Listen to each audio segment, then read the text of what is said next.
Meu filho publicou fotos do casamento dele no Instagram. Eu descobri por acaso, 3 da manhã, sozinho no meu apartamento. Na manhã seguinte, tomei a decisão mais difícil da minha vida. Vendi a casa que tinha dado para ele. A casa que levei 22 anos juntando dinheiro para comprar. A casa que entreguei nas mãos dele achando que estava garantindo o futuro do meu único filho. Aquela casa não existe mais para ele. E talvez, nosso relacionamento também não. Mas antes de continuarmos, confira se você já está inscrito no canal e escreva nos comentários de onde você está assistindo este vídeo. Meu nome é Manuel Costa. Tenho 61 anos, cabelo grisalho que insisto em pentear com brilhantina, e mãos que contam a história de 4 décadas trabalhando em construção civil. Não são mãos bonitas. São mãos com calos permanentes, cicatrizes de cortes mal cuidados, unhas manchadas de cimento que nunca saem completamente, não importa quanto eu esfregue. Tem um dedo aqui, o mindinho da mão esquerda, que ficou torto depois que uma viga caiu em cima. Nunca tive dinheiro para arrumar direito. Mas essas mãos construíram prédios, levantaram paredes, sustentaram uma família e compraram uma casa para o meu filho. Moro sozinho há 6 anos, desde que minha esposa Clarice faleceu. Câncer de mama. Foi rápido demais. 1 ano e meio entre o diagnóstico e o fim. Ela sempre foi a cola da nossa família. A que ligava para o nosso filho Rafael todo dia. A que organizava os almoços de domingo. A que lembrava dos aniversários. Quando ela se foi, parece que levou junto o manual de instruções de como ser família. Rafael e eu ficamos meio perdidos, cada um no seu canto, sem saber muito bem como se relacionar sem ela ali no meio. Meu apartamento é pequeno. 2 cômodos no bairro da Penha, zona leste de São Paulo. Comprei ele usado há 10 anos, quando ainda conseguia fazer hora extra. O prédio é daqueles antigos, sem elevador, porteiro só até às 18 horas, interfone que vive quebrado. 3º andar. Minhas pernas reclamam toda vez que subo, mas é meu. Quitado. Ninguém pode me tirar daqui. Dentro tem uma sala que serve de quarto também porque o sofá vira cama. Tem uma cozinha minúscula onde mal cabem 2 pessoas. Tem um banheiro com box que vazou durante anos até eu mesmo consertar. E tem silêncio. Muito silêncio. Trabalho desde os 14 anos. Comecei como servente, carregando balde de massa, limpando entulho, fazendo o trabalho que ninguém quer fazer. Aprendi tudo na prática. Como assentar tijolo, como rebocar parede, como ler planta de obra. Nunca estudei além da 5ª série. Meu pai morreu cedo, e eu tive que escolher entre escola e comida. Escolhi comida. Mas sempre soube que meu filho não ia passar pelo que eu passei. Rafael ia estudar. Rafael ia ter diploma. Rafael ia trabalhar de terno em escritório com ar-condicionado, ganhando bem, sem destruir o corpo. E conseguimos. Eu e Clarice. Ela trabalhava como faxineira em 3 casas diferentes. Acordava às 5 da manhã, voltava às 7 da noite. Eu fazia das 7 da manhã às 5 da tarde na obra. E depois fazia bico de pintor, encanador, eletricista, o que aparecesse. Final de semana era para descansar, mas a gente trabalhava. Sempre tinha um extra. Sempre tinha uma oportunidade de ganhar mais 100, 200 reais.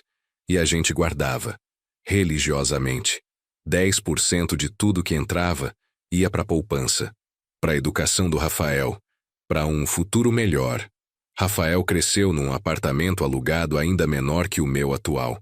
Quarto e sala. Ele dormia no quarto, a gente dormia na sala. Nunca reclamou. Era um menino bom, estudioso, tirava nota boa. Os professores sempre elogiavam. Seu filho tem futuro, dona Clarice. Seu menino vai longe, seu Manuel. E a gente acreditava. A gente trabalhava dobrado acreditando nisso. Quando Rafael passou no vestibular para engenharia civil na universidade pública, choramos os 2. Foi o dia mais feliz da nossa vida. Nosso filho ia ser engenheiro. Ia ter uma profissão de verdade. Durante a faculdade, Rafael morava com a gente ainda. Não tinha como pagar apartamento perto da universidade. Ele acordava às 5h30 para pegar 2 ônibus e chegar para o primeiro horário às 7. Voltava 10 da noite. Estudava até tarde.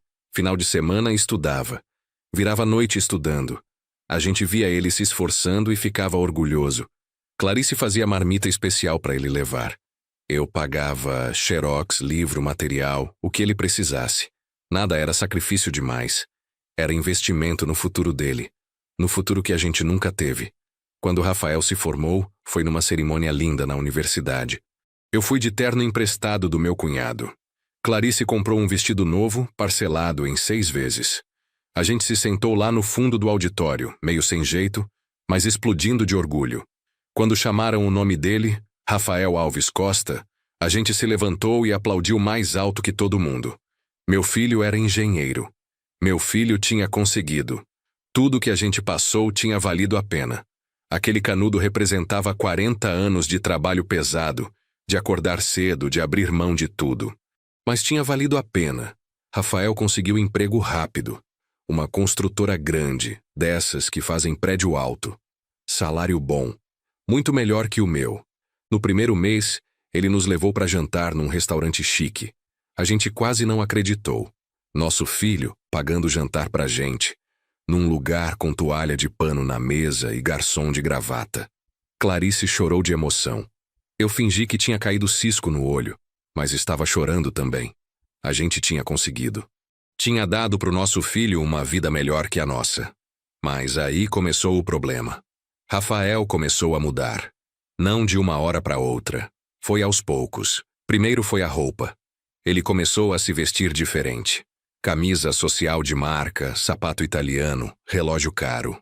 A gente achava bonito, ficava bem nele. Mas quando ele vinha nos visitar, parecia que estava desconfortável. Olhava para o nosso sofá velho, para o chão de cimento queimado que eu mesmo tinha feito, para as paredes com infiltração. E eu via nos olhos dele. Vergonha. Meu filho estava com vergonha de onde veio. Com vergonha da gente. As visitas foram ficando mais raras. Antes ele vinha todo domingo. Era sagrado. Almoço em família. Depois passou a vir domingo sim, domingo não. Depois só 2 domingos por mês. Depois uma vez por mês, sempre com desculpa. Trabalho acumulado. Reunião importante. Projeto urgente. Cliente exigente. Clarice ficava triste, mas tentava entender. Ele está construindo a carreira dele, Manuel. É assim mesmo no começo. Mas eu via que não era isso.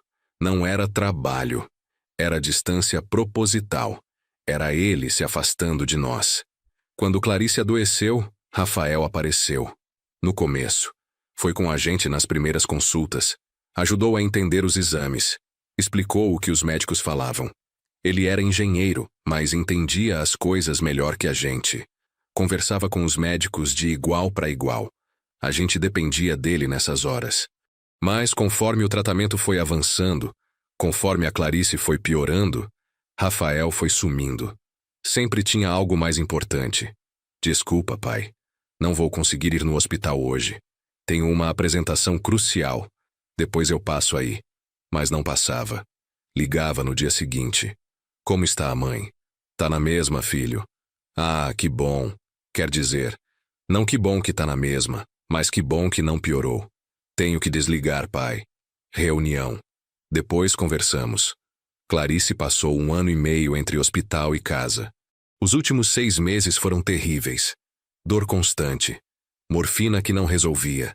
Ela emagreceu tanto que parecia outra pessoa.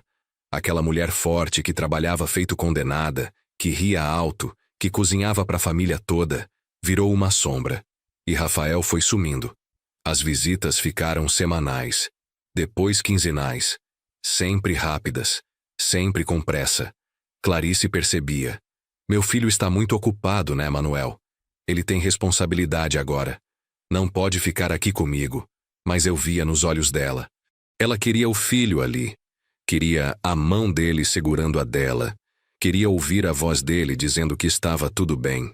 No dia que Clarice morreu, Rafael demorou 4 horas para chegar no hospital. 4 horas. Eu liguei para ele às 3 da tarde dizendo que ela estava muito mal, que os médicos achavam que era questão de horas. Ele disse que estava saindo de uma reunião, que ia direto para lá. Chegou às 7 da noite. Clarice tinha morrido às 5h15. Ele não conseguiu se despedir. Não conseguiu dizer para a mãe dele que amava ela. Não conseguiu segurar a mão dela uma última vez. Quando ele entrou no quarto e viu ela ali, coberta com lençol branco, ele desabou. Chorou feito criança. Pai, eu não consegui chegar a tempo. Eu sei, filho. Você tentou. Mas eu estava mentindo. Ele não tinha tentado o suficiente. 4 horas de reunião eram mais importantes que as últimas horas da mãe dele. Depois do enterro, Rafael sumiu. Ficou 1 mês sem aparecer, sem ligar, sem mandar mensagem. Nada. Eu estava sozinho pela primeira vez na vida. 43 anos casado. 43 anos dormindo do lado da mesma pessoa. E de repente, silêncio, vazio, solidão. Eu não sabia o que fazer comigo. Acordava cedo por hábito, mas não tinha ninguém para fazer café. Voltava da obra à noite, mas não tinha ninguém esperando.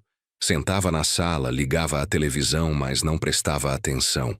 Só ficava ali, esperando não sei o quê. Esperando ela voltar, esperando ele ligar. Esperando alguma coisa que nunca vinha. Quando Rafael finalmente apareceu, foi numa quarta-feira à noite. Bateu na porta por volta das 8. Abri e quase não reconheci. Ele estava mais magro, olheiras profundas, barba por fazer. Oi, pai, posso entrar? Claro, filho, entra. Ele entrou devagar, olhando tudo como se estivesse visitando um lugar pela primeira vez. Sentou no sofá. Ficou quieto. Eu preparei café. Sentei do lado dele.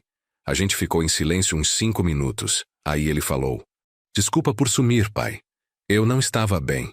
Eu entendo, filho. Eu também não estou bem. Ele olhou para mim e por um momento vi meu menino ali. O menino que eu criei. O menino que sentava no meu colo. Mas aí ele piscou e voltou a ser o homem distante que eu não reconhecia mais. A gente conversou pouco naquele dia.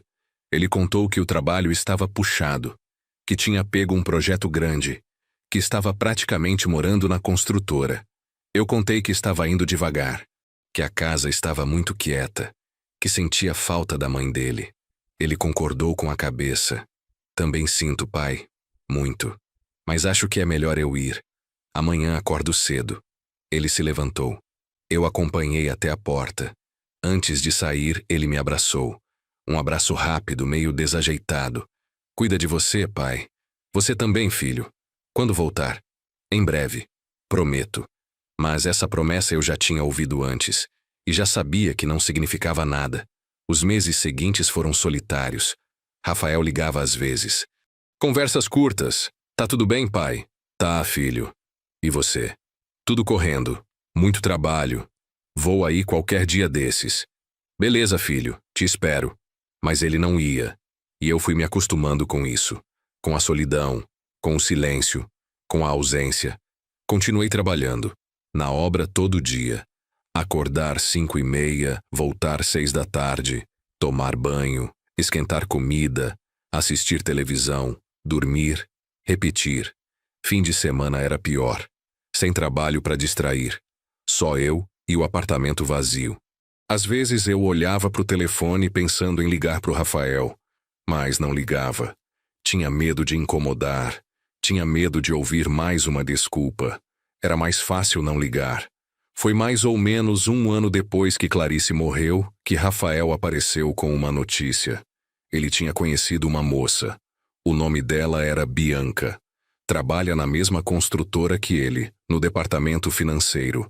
Família de dinheiro, pai empresário, mãe decoradora de interiores, irmã mais nova estudando medicina na particular. Ele estava empolgado contando. Parecia feliz pela primeira vez em muito tempo. Quero que você conheça ela, pai. É importante para mim. Claro, filho. Quando você quiser trazer ela aqui. Ele ficou meio sem graça. Na verdade, pai, eu estava pensando da gente se encontrar num restaurante. Vai ser mais confortável para todo mundo. Confortável para todo mundo significava confortável para ele. Para ela não ter que ver o apartamento pobre onde o namorado dela cresceu. Para ele não passar vergonha. Mas eu não falei nada. Combinamos de nos encontrar num sábado, num restaurante italiano no Tatuapé. Lugar chique. Com estacionamento manobrista. Maitre de gravata borboleta. Preço que eu olhei no Google e quase caí para trás. Mas eu ia. Ia conhecer a moça que tinha deixado meu filho feliz de novo. Ia fazer um esforço, por ele. No sábado me arrumei com capricho. Comprei uma camisa nova, azul claro, manga curta. Calça social que eu tinha guardada de um casamento anos atrás. Sapato que brilhei até ficar reluzente. Passei gel no cabelo. Fiz a barba devagar, com cuidado.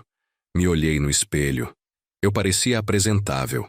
Não parecia rico, mas parecia digno. Peguei 2 ônibus para chegar no restaurante. Cheguei 15 minutos adiantado. Fiquei esperando na frente, me sentindo deslocado. As pessoas que entravam e saíam eram todas bem vestidas, elegantes. Eu ali, com minha camisa nova que era barata demais perto das roupas deles. Mas respirei fundo. Eu era pai. Eu tinha direito de estar ali. Rafael chegou pontualmente. E com ele veio Bianca. Ela era bonita. Cabelo longo, castanho claro. Roupa de marca. Eu não entendia de marca, mas dava para ver que era cara. Bolsa grande. Sapato de salto alto. Maquiagem perfeita. Ela sorriu quando me viu, mas foi um sorriso educado. Não foi um sorriso caloroso. Pai, essa é a Bianca. Bianca, meu pai. Manuel. Muito prazer, seu Manuel. Prazer, Bianca. Pode me chamar só de Manuel mesmo. Ela acenou com a cabeça. Rafael nos guiou para dentro. A gente sentou numa mesa no centro do salão. Eu me senti exposto. Tinha gente em volta, conversas baixas, garçom circulando, música ambiente, tudo muito refinado, muito distante do meu mundo. O garçom trouxe o cardápio. Eu abri. Tudo em italiano. Eu não entendia nada. Risoto, ravioli, fettuccine e os preços. Cada prato custava o que eu gastava em comida por uma semana. Fechei o cardápio. Vou querer o que você recomendar, filho. Rafael pediu para todo mundo. Entrada. Prato principal. Bebida. Vinho. Eu nem gosto de vinho. Mas não falei nada. Deixei ele conduzir. Enquanto esperávamos a comida, Bianca e Rafael conversavam. Sobre trabalho. Sobre pessoas que eu não conhecia. Sobre lugares que eu nunca tinha ido. Eu ficava quieto. De vez em quando, Rafael me incluía. E você, pai, como está a obra? Tá correndo bem, filho. Semana que vem começamos um prédio novo ali na Muca. Que legal. E ele voltava a conversar com Bianca. A comida chegou. Estava boa, não vou mentir. Mas eu não conseguia aproveitar. Ficava pensando no quanto aquilo estava custando. No quanto aquele jantar representava de horas trabalhadas. Bianca comia delicadamente. Cortava a massa com o garfo. Bebia o vinho em goles pequenos. Conversava baixo. Era educada, mas fria. Ela me fazia perguntas educadas. Há quanto tempo o senhor trabalha em construção? 47 anos. Nossa, bastante tempo. Deve ser um trabalho pesado. É, mas é o que eu sei fazer. Ela sorriu aquele sorriso educado de novo. Entendo. E voltou a conversar com Rafael. Eu era uma formalidade. Uma obrigação que ele precisava cumprir. Apresentar o pai para a namorada. Pronto. Cumprido. Agora podia seguir em frente. No final do jantar, Rafael pegou a conta. Não deixou eu ver quanto foi, pagou com cartão. A gente saiu. Na calçada, Bianca se despediu. Foi um prazer conhecer o senhor Manuel. Igualmente, Bianca. Ela entrou no carro dela. Um carro importado, conversível, vermelho. Rafael foi comigo até o ponto de ônibus. A gente esperou em silêncio. Quando o ônibus chegou, ele falou: Obrigado por ter vindo, pai. Gostou dela? É uma moça bonita, filho. Educada. Fico feliz por você. É sério, pai. Acho que ela é a pessoa certa para mim. Que bom, filho. Se você está feliz, eu estou feliz. Ele me abraçou rápido. Qualquer dia desses a gente se vê de novo. Pode ser, filho. Subi no ônibus, sentei na janela, vi ele andando de volta pro restaurante. Para buscar o carro dele. Para voltar para a vida dele.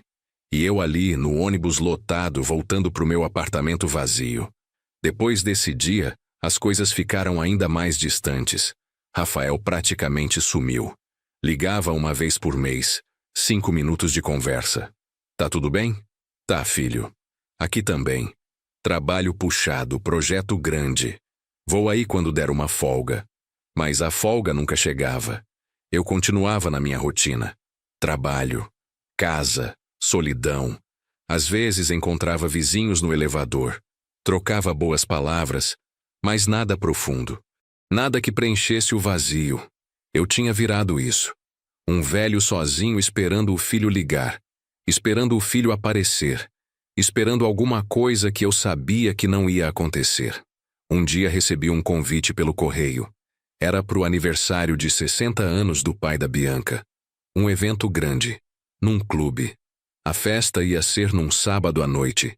Rafael tinha colocado meu nome na lista. Eu fiquei surpreso. Ele estava me incluindo. Estava me convidando para conhecer a família da namorada dele. Fiquei até emocionado.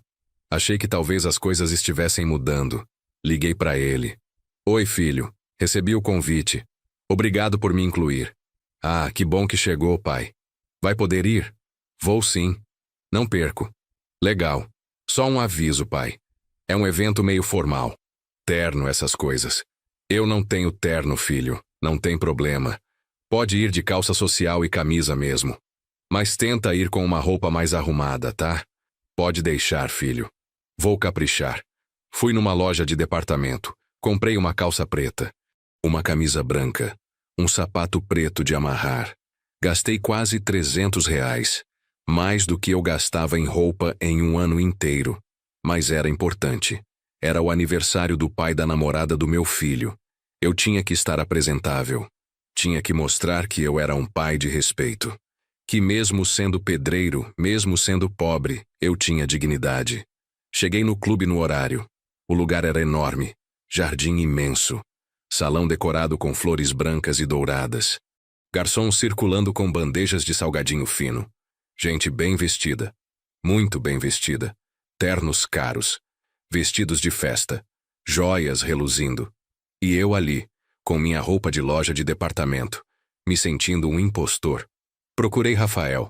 Achei ele conversando com um grupo de pessoas. Ele estava de terno azul marinho. Gravata. Cabelo penteado. Parecia outra pessoa. Não parecia meu filho. Parecia um estranho. Me aproximei. Oi, filho. Ele virou. O rosto dele mudou. Não foi felicidade. Foi constrangimento. Pai, você veio. Vim. Não ia perder o aniversário do pai da Bianca. É, legal. Olha, eu tô aqui conversando com uns colegas de trabalho. Deixa eu te apresentar.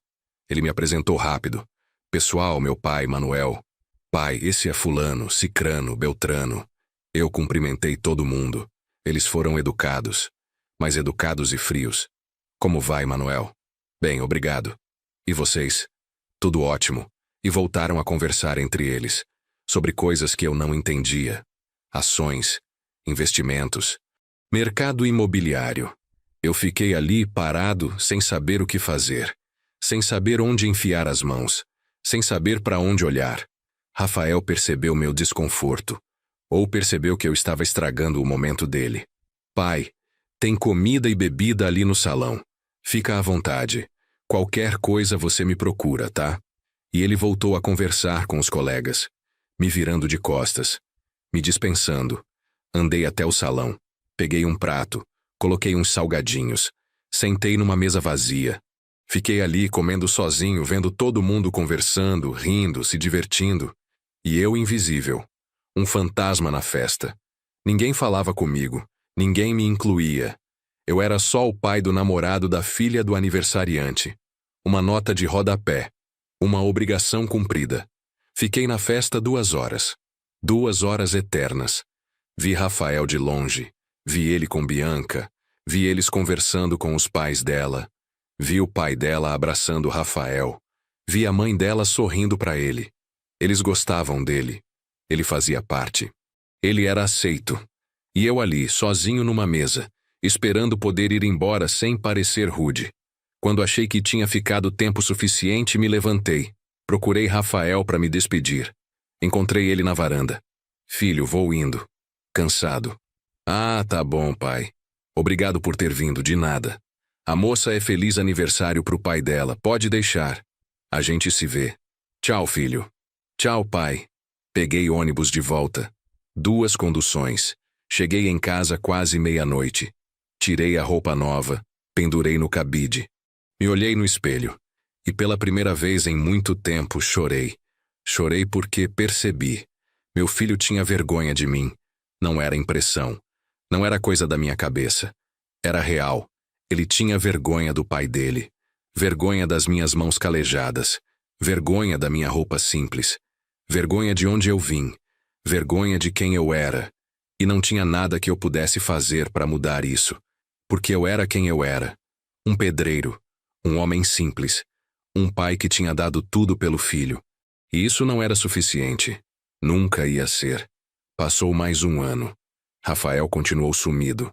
As ligações ficaram ainda mais raras. Uma a cada 2 meses. Sempre curtas. Sempre superficiais. Eu parei de esperar. Parei de contar os dias. Parei de olhar para o telefone esperando ele tocar. Aceitei. Meu filho tinha uma vida nova. Uma vida onde eu não cabia. E eu tinha que seguir em frente com a minha vida. Sozinho. Trabalhando. Existindo. Nada mais que isso. Mas aí aconteceu algo que mudou tudo. Eu estava na obra, era uma quinta-feira de manhã quando recebi uma ligação. Era Rafael. Atendi surpreso. Filho, tudo bem? Tudo, pai. Você tá trabalhando? Tô. Posso ligar depois? Não. É rápido. Só queria te avisar uma coisa.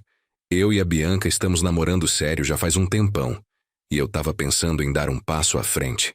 Meu coração acelerou. Você vai pedir ela em casamento? É. Acho que sim. Ela é a mulher da minha vida. Que ótimo, filho. Fico muito feliz por você. É, obrigado. Só queria te avisar antes, para você não ficar sabendo por outra pessoa. Agradeci a consideração. A gente se despediu. Desliguei o telefone e fiquei ali parado no meio da obra, segurando a colher de pedreiro, sentindo um misto de felicidade e tristeza. Felicidade porque meu filho estava feliz, porque ele tinha encontrado alguém, porque ia constituir família, mas tristeza porque eu sabia. Sabia que essa vida nova dele não tinha espaço para mim, que eu ia ser deixado ainda mais de lado, que os netos que viessem não iam me conhecer de verdade.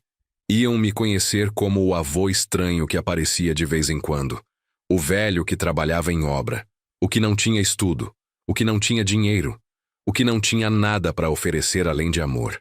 E amor, eu estava aprendendo, não era suficiente. 2 meses depois, Rafael ligou de novo. Pai, pedi a Bianca em casamento. Ela disse sim. Vamos casar. Parabéns, filho. Que notícia maravilhosa. Estou muito feliz por vocês. Obrigado, pai. Significa muito para mim. Quando vai ser o casamento? A gente ainda não decidiu. Mas provavelmente ano que vem. Vou te mantendo informado. Por favor, não quero perder.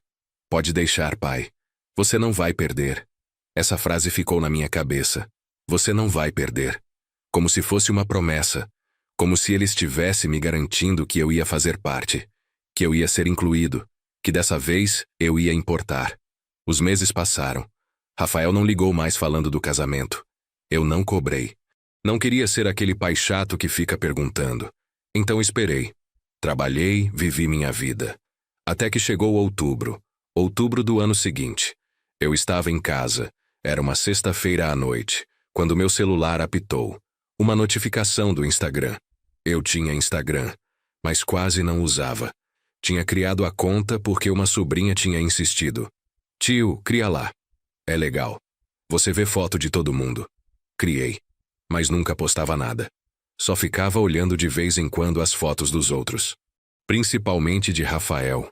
Era a única forma de saber o que estava acontecendo na vida dele. Abri a notificação. Era uma postagem nova de Rafael. Tinha sido publicada há 1 hora. Cliquei. E o que eu vi me fez congelar.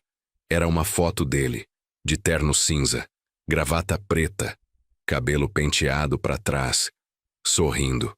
E do lado dele, Bianca, de vestido branco, longo, com véu, buquê de flores nas mãos, sorrindo também. Atrás deles, um arco decorado com flores brancas, convidados aplaudindo. Era uma foto de casamento.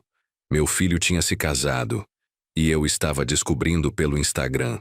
Fiquei olhando para a tela do celular sem conseguir processar. Meu dedo tremeu quando deslizei para a próxima foto. Tinha mais. Muitas mais. A cerimônia inteira estava ali. Rafael e Bianca trocando alianças. Rafael e Bianca se beijando. Rafael e Bianca cortando o bolo. Rafael e Bianca dançando. Os pais da Bianca abraçando eles. Familiares sorrindo. Amigos brindando. Um salão enorme decorado com flores brancas e luzes douradas. Mesas elegantes, comida farta, champanhe. Tudo perfeito, tudo lindo. Tudo sem mim. Olhei a legenda da primeira foto. Casados. O dia mais feliz das nossas vidas. Grato por todos que estiveram presentes nesse momento especial. Todos que estiveram presentes. Contei mentalmente. Deslizei pelas fotos de novo. Contei as mesas. 10 mesas. Cada mesa com 8 cadeiras. 80 pessoas. 80 pessoas que mereceram estar ali. 80 pessoas que foram convidadas. 80 pessoas que viram meu filho casar. E eu não estava entre elas. Eu não fui convidado. Nem avisado. Nem lembrado. Simplesmente esquecido. Apagado. Como se eu não existisse. Sentei no sofá, ainda segurando o celular, ainda olhando aquelas fotos. Procurei em cada uma delas algum sinal de mim, alguma mensagem, alguma dedicatória. Agradeço especialmente ao meu pai. Sinto falta da sua presença, pai. Qualquer coisa. Mas não tinha nada. Absolutamente nada. Eu tinha sido completamente excluído. Não só do evento, mas da narrativa. Como se eu nunca tivesse existido. Como se Rafael tivesse nascido sozinho, crescido sozinho, se formado sozinho, conseguido tudo sozinho. Como se eu não tivesse trabalhado 47 anos para que ele pudesse ter aquela vida, aquele casamento, aquela felicidade. Olhei a data da postagem. Tinha sido publicada há 1 hora. Olhei para o relógio na parede. 10 da noite. Fiz as contas. O casamento devia ter sido durante o dia, provavelmente à tarde. Agora, 10 da noite, eles já deviam estar na festa. Ou talvez já tivessem ido embora. Lua de mel. Viagem. Vida nova. E eu ali. Sozinho. No meu apartamento pequeno.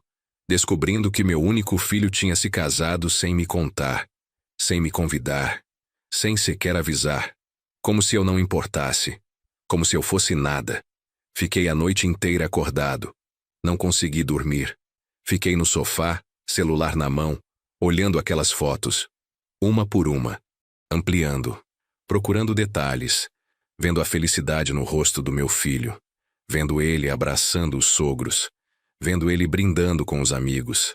Vendo ele vivendo o dia mais importante da vida dele. Sem mim. E a cada foto, algo dentro de mim ia morrendo. Não era só tristeza. Era traição, era humilhação, era a confirmação de tudo que eu tinha fingido não ver. Meu filho tinha vergonha de mim, e essa vergonha era tanta que ele preferiu me excluir completamente a ter que me apresentar para os convidados. Quando o sol nasceu, sábado de manhã, eu ainda estava no sofá. Não tinha dormido nada. Meus olhos ardiam, minha cabeça doía, mas minha decisão estava tomada. Eu ia ligar para ele, ia perguntar. Ia exigir uma explicação. Tinha direito a isso. Era o mínimo. Peguei o telefone. Disquei o número dele. Tocou 1 vez, 2 vezes, 3 vezes, 4 vezes. Caixa postal. Desliguei. Tentei de novo. Mesma coisa. Caixa postal. Ele não ia atender. Claro que não. Ele sabia que eu tinha visto. Sabia que eu ia ligar. E não queria falar comigo. Não queria dar explicações. Mandei mensagem. Filho, preciso falar com você. É urgente. Liga para mim quando puder. Esperei a manhã toda. A tarde toda. Nada. Nenhuma resposta. Nenhuma ligação. Nenhum sinal. Tentei ligar de novo. Caixa postal. De novo. Caixa postal. Mandei outra mensagem. Rafael, pelo amor de Deus, me atende. Preciso entender o que aconteceu. Nada. Silêncio. Silêncio ensurdecedor. Fiquei sentado na sala, olhando para a parede, tentando entender como tinha chegado nesse ponto. Como meu filho, que eu criei com tanto amor, com tanto sacrifício, tinha virado isso. Uma pessoa capaz de se casar sem nem avisar o pai. Uma pessoa capaz de me apagar da vida dela como se eu fosse lixo. Domingo de manhã. Ainda nenhuma resposta. Decidi fazer algo que nunca tinha feito. Fui até a casa dele, a casa que eu tinha comprado. Sim, eu não tinha contado essa parte ainda. Mas preciso contar agora. Porque é importante. Porque é o centro de tudo. 5 anos atrás, quando Rafael se formou e conseguiu o primeiro emprego, ele estava morando de aluguel. Um apartamento pequeno. Caro. Ele reclamava direto. Pai, tô pagando R$ 2.000 de aluguel. É muito dinheiro jogado fora. Eu sei, filho. Mas é assim mesmo no começo. Uma hora você compra o seu. Ele suspirou. Vai demorar muito. Os apartamentos são muito caros. Vou ter que financiar em 30 anos. Eu e Clarice conversamos sobre isso. A gente tinha um dinheiro guardado. Não era muito. Mas era nosso. Nossa reserva de emergência. Nossa segurança. Mas a gente pensou. Para que a gente precisa desse dinheiro? A gente já é velho. Já viveu. O Rafael é novo. Está começando a vida. Decidimos. Íamos usar aquele dinheiro para dar entrada num apartamento pro Rafael. Não era o suficiente para comprar à vista. Mas era suficiente para dar uma entrada boa. Para ele não ter que pagar aluguel. Para ele ter o dele próprio. Chamamos Rafael. Contamos. Filho, a gente quer te ajudar. A gente tem um dinheiro guardado. Não é muito. Mas dá para você dar entrada num apartamento. Ele ficou sem palavras. Pai, mãe, vocês não precisam fazer isso. A gente quer, filho, é pro seu bem. Fomos atrás, achamos um apartamento bom. 2 quartos, Vila Prudente, perto do metrô. Bom para ele. Demos R$ 40.000 de entrada. Todo o nosso dinheiro. Todo. Cada centavo que a gente tinha guardado em 30 anos de casamento. Rafael financiou o resto. Mas com uma entrada daquele tamanho, a parcela ficou baixa. R$ 1.200. Ele conseguia pagar tranquilo. Ficou tão feliz. Abraçou a gente chorando. Obrigado, pai. Obrigado, mãe. Eu nunca vou esquecer isso. Vocês estão me dando um futuro. A gente ficou feliz. Valeu a pena. Ver ele feliz valia tudo. Mas aí Clarice morreu. E as coisas mudaram. Rafael continuou pagando o apartamento. Mas parou de me incluir. Parou de me ligar. Parou de me visitar. E eu fiquei ali. Velho. Sozinho. Sem dinheiro. Porque tudo que eu tinha dado para ele. E ele nem ligava mais. Mas eu nunca cobrei. Nunca joguei na cara. Nunca falei. Eu te dei tudo e você me abandonou. Não. Porque eu não tinha dado esperando receber de volta. Tinha dado por amor. Porque era meu filho. E pais fazem isso pelos filhos. Mesmo quando os filhos não merecem. Cheguei no prédio dele. Domingo, 10 da manhã. Toquei o interfone. Ninguém atendeu. Toquei de novo. Nada. Esperei. Meia hora. 40 minutos. Nada. Tentei ligar de novo. Caixa postal. Mandei mensagem. Estou aqui embaixo do seu prédio. Preciso falar com você. Por favor. Esperei mais 1 hora. Nada. Ele não estava lá. Ou estava e não queria me atender. Tanto faz. O resultado era o mesmo. Meu filho não queria falar comigo. Voltei para casa derrotado, humilhado, destruído. Segunda-feira de manhã fui trabalhar. Não sei como consegui. Meu corpo estava lá, mas minha cabeça não. Ficava pensando naquelas fotos. No casamento, na festa, nas 80 pessoas, nos pais da Bianca abraçando meu filho. E eu, excluído, apagado, esquecido. Os outros pedreiros perceberam que eu estava estranho. Seu Manuel, tá tudo bem? Tá sim. Só cansado. Mas eles sabiam que não era só cansaço. Era algo mais profundo. Algo que estava me consumindo por dentro. Terça-feira, quarta-feira, quinta-feira, nada. Nenhuma notícia de Rafael. Nenhum retorno. Nenhuma explicação. Eu tinha parado de tentar. Parado de ligar. Parado de mandar mensagem. porque tinha entendido. Ele não ia falar comigo, não ia se explicar, não ia pedir desculpas. Ele tinha feito o que fez e pronto, e eu tinha que engolir, tinha que aceitar, tinha que seguir em frente. Mas como? Como eu seguia em frente depois disso? Depois de descobrir que pro meu filho eu não valia nada, que tudo que eu tinha feito por ele não significava nada, que eu era tão insignificante que nem merecia um convite pro casamento dele. Sexta-feira à noite, uma semana depois, eu estava em casa. Tinha acabado de chegar da obra. Estava cansado, corpo doendo, cabeça pesada. Sentei no sofá, liguei a televisão, mas não estava prestando atenção.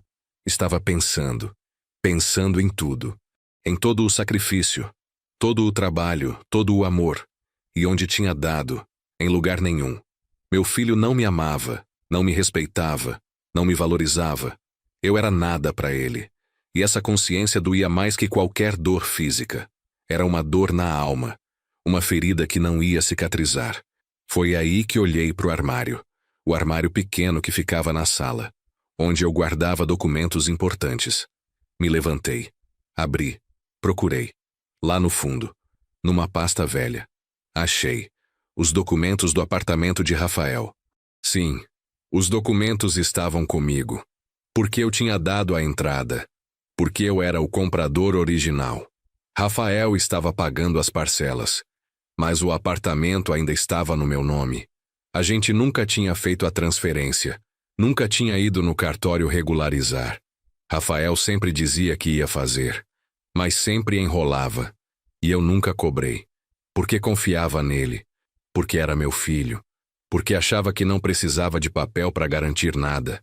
A palavra dele era suficiente. Mas agora eu tinha esses papéis na mão, e uma ideia começou a formar na minha cabeça. Uma ideia que no começo me assustou, que me pareceu absurda, cruel, impensável, mas que quanto mais eu pensava, mais fazia sentido, mais parecia justa, mais parecia a única coisa que eu podia fazer para recuperar um pouco da minha dignidade. Se Rafael não me queria na vida dele, se eu era tão insignificante, se eu não merecia nem ser avisado do casamento dele, então talvez eu devesse tomar de volta o que era meu. O apartamento estava no meu nome. Legalmente era meu. Eu podia vender, podia pegar o dinheiro, podia fazer o que eu quisesse. E Rafael ia ter que se virar, como eu sempre me virei. Sozinho. Passei o final de semana pensando nisso. Será que eu era capaz? Será que eu conseguiria fazer isso com meu próprio filho? Tirar o teto de cima da cabeça dele? Mas aí eu lembrava. Ele tinha tirado muito mais de mim. Tinha tirado minha dignidade, minha importância, meu lugar como pai. Tinha me apagado da vida dele. Tinha se casado sem me contar. Tinha me humilhado da pior forma possível. E não tinha demonstrado nenhum remorso, nenhum arrependimento. Nada. Então por que eu deveria ter pena? Por que eu deveria continuar sacrificando por alguém que não me valorizava? Segunda-feira de manhã. Não fui trabalhar. Avisei que estava doente. Peguei os documentos do apartamento. Fui num cartório. Conversei com um tabelião. Expliquei a situação. Ele me orientou. O apartamento estava no meu nome. Eu tinha todo o direito de vender. Mas Rafael estava pagando o financiamento. Então eu precisaria quitar o financiamento primeiro. Ou vender com o financiamento junto. Alguém teria que assumir a dívida. Perguntei quanto faltava pagar. O tabelião consultou. Faltavam R$210 mil, em parcelas de 1.200 durante mais 14 anos. O apartamento valia quanto? Ele pesquisou. Apartamentos similares na região estavam sendo vendidos por 400 mil. Ou seja, se eu vendesse, mesmo quitando o financiamento, ainda sobraria 190 mil para mim. 190 mil reais. Era mais dinheiro do que eu tinha visto na vida. Era o suficiente para eu parar de trabalhar, para eu viver tranquilo os anos que me restavam, para eu não ter que quebrar as costas em obra todo dia, para eu ter um pouco de conforto, um pouco de paz, depois de 50 anos trabalhando. Eu merecia isso. Perguntei pro tabelião quanto tempo levaria. Ele disse que se eu achasse um comprador rápido, dava para fazer em 2 semanas. Só precisava de documentação, escritura, certidões, nada que eu não conseguisse. Agradeci. Saí do cartório. Sentei num banco na praça. Fiquei ali pensando. Será que eu ia mesmo fazer isso? Peguei o celular. Entrei no Instagram. Olhei o perfil de Rafael de novo. Ele tinha postado fotos novas, da lua de mel. Ele e Bianca na praia, sorrindo, felizes. Vivendo o melhor momento da vida deles, sem nenhuma preocupação, sem nenhum remorso. E eu ali, sozinho, esquecido, invisível. Foi nesse momento que decidi. Sim, eu ia fazer. Ia vender o apartamento, ia pegar meu dinheiro, ia recuperar o que era meu. E Rafael ia aprender uma lição. Ia aprender que ações têm consequências, que você não pode tratar as pessoas como lixo e esperar que elas continuem te dando tudo. Ia aprender do jeito mais difícil, mas ia aprender. Voltei no cartório. Disse pro tabelião que queria seguir em frente. Ele me deu uma lista de documentos que eu precisava providenciar. Fui atrás. Tirei segunda via de escritura. Peguei certidões negativas. Reuni toda a papelada. Levei de volta. Enquanto isso, pedi pro tabelião colocar o apartamento à venda. Ele conhecia um corretor. Passou o meu contato. O corretor me ligou. Conversamos. Expliquei que precisava vender rápido. Ele disse que não seria problema. Apartamento bem localizado. Perto do metrô. Bom preço. Ia vender fácil. Quanto eu queria? 400 mil. Era o preço de mercado. Ele concordou. Vamos tentar. Não demorou. 3 dias depois, o corretor me ligou. Seu Manuel tem um cliente interessado. Quer ver o apartamento amanhã. Eu travei. Ver o apartamento. Mas Rafael estava morando lá. Como eu ia mostrar o apartamento sem ele saber? O corretor percebeu minha hesitação. Tem algum problema? Expliquei. Meu filho mora lá, mas ele não sabe que eu tô vendendo. Ah, entendi. Bom, nesse caso a gente pode marcar num horário que você sabe que ele não tá. Horário comercial. Ele trabalha? Não trabalha? Trabalha. Então beleza. Amanhã, meio-dia. Pode ser? Pode. Encontrei o corretor na frente do prédio. Meio-dia em ponto. Com ele, um casal. Uns 40 anos, bem vestidos, interessados. Subimos. Eu tinha a chave. Rafael tinha me dado uma cópia anos atrás. Para emergências. Abri a porta. Entramos. O apartamento estava arrumado. Limpo. Bonito. Bianca devia ter um gosto bom para decoração. O casal gostou. Fizeram perguntas. Quantos metros? 65. Tem vaga de garagem? Não. IPTU tá em dia? Tá. Quanto tá o condomínio? 320. O corretor ia respondendo. Eu ficava quieto, olhando pro apartamento que eu tinha ajudado meu filho a comprar, que agora eu estava vendendo pelas costas dele. O casal saiu para conversar.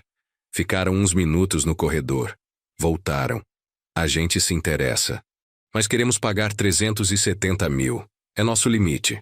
Olhei pro corretor. Ele me olhou esperando resposta. Respirei fundo. Fechado. Eles sorriram. Ótimo. Quando podemos assinar? O corretor olhou para mim. Seu Manuel? Em 2 semanas. Vou providenciar toda a documentação. Perfeito. O casal se despediu. Foram embora felizes. Iam ter apartamento novo. Eu fechei a porta. Fiquei ali dentro sozinho por 1 minuto, olhando tudo, sentindo o peso do que eu estava fazendo, mas não voltei atrás. Saí. Tranquei a porta. Desci. E não olhei para trás. As 2 semanas seguintes foram uma correria. Juntei todos os documentos. Providenciei tudo o que o cartório pediu. O corretor cuidou da parte burocrática. O casal quitou o financiamento. Pagou os 210 mil que faltavam direto para o banco. E me passou os 160 mil restantes. Não. Espera. Eram 190 mil que iam sobrar. Mas o valor caiu para 370 mil. Então sobrou 160 mil, que entraram na minha conta. De uma vez. Ver aquele dinheiro ali foi surreal. Eu nunca tinha tido tanto dinheiro junto. Nunca. Era mais do que eu ganharia em 4 anos trabalhando. A escritura foi assinada numa sexta-feira, 16 dias depois que eu tinha tomado a decisão. O casal agora era dono do apartamento. Eles iam tomar posse na segunda-feira. Tinham dado esse tempo para Rafael desocupar. Mas Rafael não sabia de nada ainda. Não sabia que o apartamento tinha sido vendido. Não sabia que tinha 3 dias para sair. Não sabia que a vida dele estava prestes a virar de cabeça para baixo. E eu ia ser eu quem ia contar. Não o corretor, não o cartório. Eu, pessoalmente. Sábado de manhã. Peguei o telefone. Liguei pro Rafael. Pela primeira vez em 3 semanas ele atendeu. Alô? A voz dele soou normal. Tranquila. Como se nada tivesse acontecido. Como se não tivesse acabado de se casar sem me contar. Como se não tivesse me apagado da vida dele. Oi, filho. Minha voz saiu calma. Fria? Diferente. Pai. Ele pareceu surpreso. Como você tá? Bem, precisamos conversar. Ah, pai, olha, agora não dá muito. Tô saindo com a Bianca. Não é pedido, Rafael. É aviso. Preciso falar com você hoje. É importante. Ele suspirou. Tá bom. Que horas? 2 da tarde, no apartamento. Vou aí, pode vir. Desliguei. Meu coração estava acelerado. Minhas mãos suavam. Mas eu estava decidido. Não ia recuar. Não ia me arrepender. Fui até o apartamento dele. Cheguei 1:50. Esperei na porta. Pontualmente às 2 ele chegou. Sozinho. Bianca não tinha vindo. Melhor assim. Essa conversa era entre pai e filho. Ele me cumprimentou seco. Oi, pai. Oi, filho. Abri a porta. Entramos. Ele foi para a sala.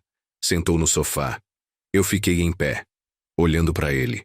Pro homem que tinha sido meu menino. Pro homem que eu não reconhecia mais. Então, pai, o que é tão importante? Ele parecia impaciente. Irritado por ter que estar ali. Irritado por eu ter interrompido o dia dele. Respirei fundo. Você se casou. Ele ficou tenso. Olhou para baixo. É. Me casei. Eu vi as fotos. No Instagram. Foi assim que eu fiquei sabendo. Silêncio. Ele não disse nada. Não se desculpou. Não explicou. Só ficou quieto. Por que você não me contou, Rafael? Por que você me excluiu? Ele suspirou. Pai, eu não queria magoar você. Então seu plano era me deixar descobrir pelo Instagram? Isso magoa menos? Ele levantou o rosto. Olhou para mim. Pai, você não ia se encaixar. A família da Bianca é diferente. O pessoal que foi convidado é diferente. Eu não queria você se sentindo desconfortável. Desconfortável. Eu repeti a palavra. Você estava preocupado com o meu conforto. É isso? Ele balançou a cabeça. Era melhor assim. Para todo mundo. Melhor para quem, Rafael? Para você, para Bianca, para a família dela. E eu não importo? Claro que importa, pai. Mas o quê? Termine a frase. Ele se levantou. Ficou nervoso. Pai, você não entende. Você é pedreiro. Você não tem estudo. Você não fala como eles falam. Você não se veste como eles se vestem. Você não. Ele parou. Percebeu o que estava dizendo. Mas era tarde. Eu já tinha ouvido. Tudo o que eu precisava ouvir.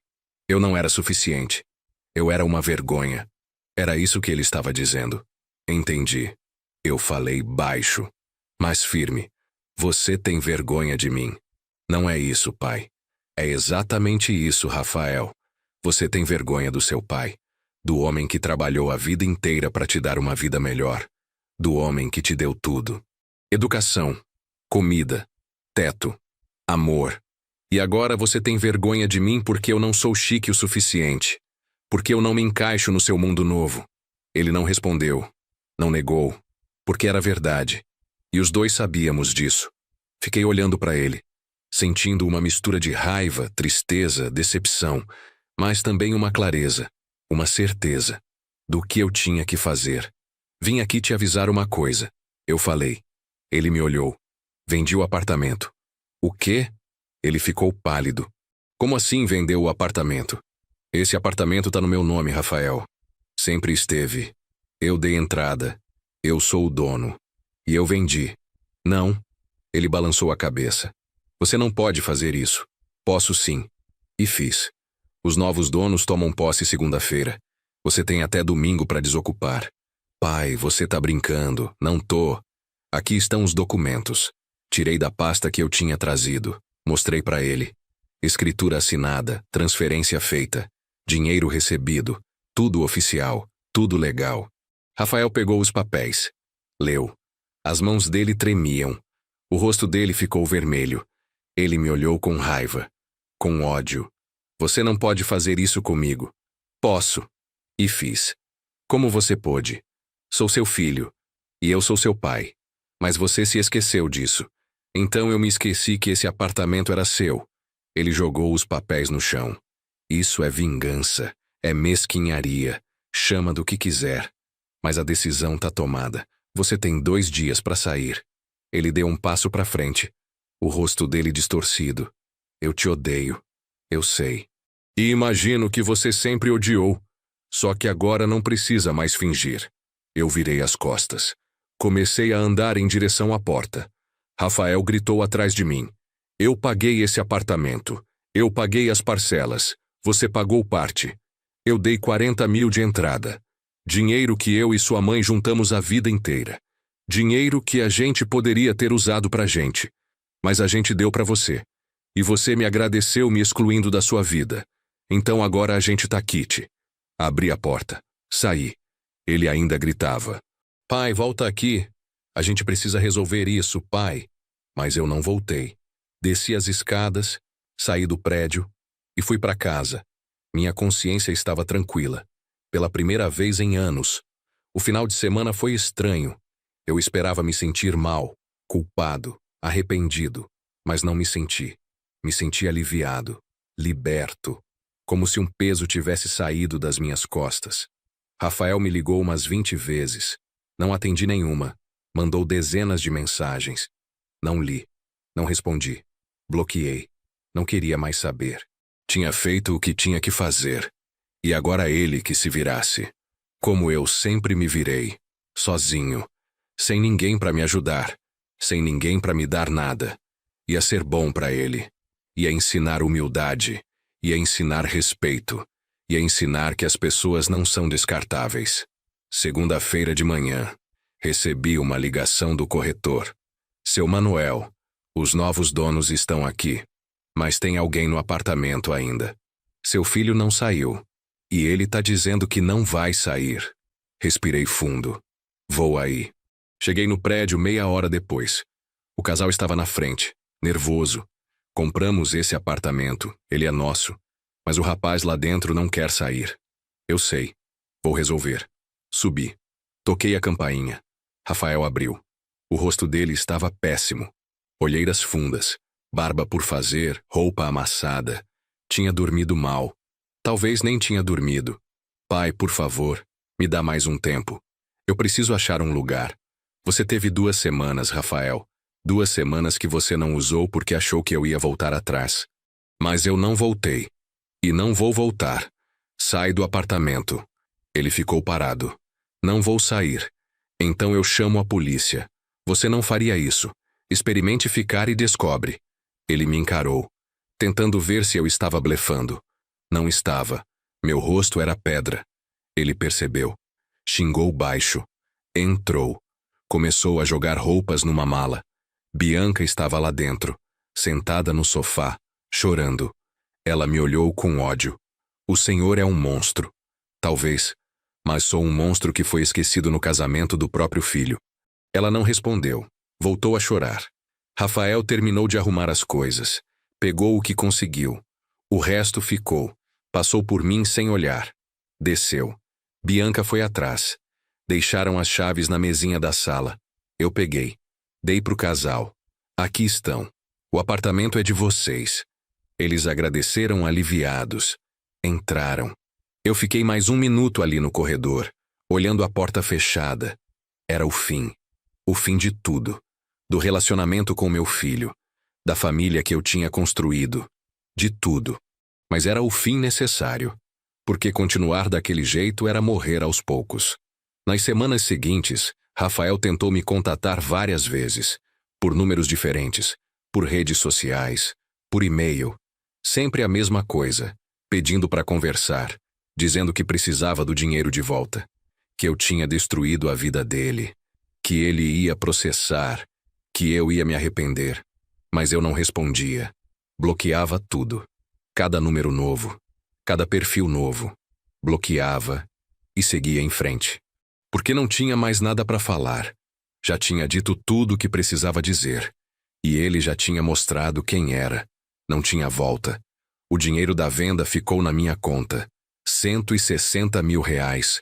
Eu não toquei por algumas semanas. Só olhava, tentando acreditar que era real, que aquele dinheiro era meu, fruto do meu trabalho, do meu sacrifício. Pensei muito no que fazer com ele. Podia comprar um apartamento melhor. Podia investir. Podia guardar para emergências. Mas sabe o que eu fiz? Peguei 20 mil e dei entrada num carro usado. Um Gol branco, 2010. Nada muito especial, mas era meu. Meu primeiro carro. Com 61 anos, eu tinha meu primeiro carro. E aquilo significava liberdade. Significava que eu não precisava mais depender de ônibus, de ponto, de chuva, de nada. O resto do dinheiro investi. Fui num banco. Conversei com um gerente. Ele me explicou sobre renda fixa, CDB, tesouro direto, coisas que eu nunca tinha entendido antes. Mas agora prestei atenção. Aprendi. Dividi o dinheiro. Parte em aplicação que rendia mensal, para complementar minha renda. Parte guardada para emergências. E uns 10 mil separei, para viver, para aproveitar. Porque eu tinha trabalhado 50 anos sem aproveitar nada. Sem viajar, sem conhecer nada. E agora eu tinha dinheiro, tinha tempo, e ia usar. Tirei férias do trabalho, primeira vez em 10 anos, peguei meu carro novo e dirigi. Fui pra praia, litoral norte de São Paulo. Aluguei uma pousada simples, mas limpa, confortável, com café da manhã. Fiquei uma semana, sozinho. Acordava cedo, caminhava na areia, tomava café, voltava para caminhar mais, almoçava, dormia, acordava, assistia ao pôr do sol, jantava, dormia de novo. Rotina simples, mas que me fez bem. Pela primeira vez em muito tempo eu estava em paz. Não pensava em Rafael, não pensava em mágoa, não pensava em nada. Só existia. Voltei para São Paulo diferente. Mais leve, mais tranquilo. Voltei para o trabalho, mas com outra mentalidade. Não era mais desespero. Não era mais necessidade absoluta. Era escolha. Eu escolhia trabalhar. Porque gostava. Porque me fazia bem. Porque me mantinha ativo. Mas se quisesse parar amanhã, podia. Tinha dinheiro guardado. Tinha segurança. Tinha opções. E isso mudava tudo. Mudava como eu via o trabalho. Como eu via a vida. Como eu via a mim mesmo. 3 meses depois de vender o apartamento, recebi uma citação judicial. Rafael tinha me processado.